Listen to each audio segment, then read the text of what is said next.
வணக்கம். என் பேர் பாலா. விஜய் அண்ணா ஆ தளபதி விஜய் அவர்கள் கட்சி தொடங்கியிருக்காங்கல்ல, அதில 2ஆம் ஆண்டு விழாவில தலைவன் வேற லெவல்ல பேசினாப்புல. அந்த வீடியோ மட்டும் கொஞ்சம் பார்த்துட்டு வந்துருங்க ரெஃபரன்ஸ்க்கு.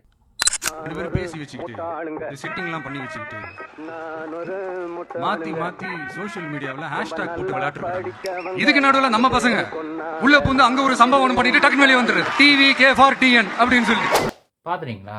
அவர் சொல்கிறாப்புல திமுகவும் பாஜகவும் ட்விட்டரில் வந்து ஹேஷ்டாக் போட்டு விளையாண்டுருக்காங்கன்னு. சார், நீங்களே சொல்கிறீங்க திரும்பவும், எங்கள் பசங்க இடையில வந்து ஒரு ஹேஷ்டாக் போட்டு செஞ்சுட்டு வந்திருக்காங்க செய்கையை அப்படின்னு.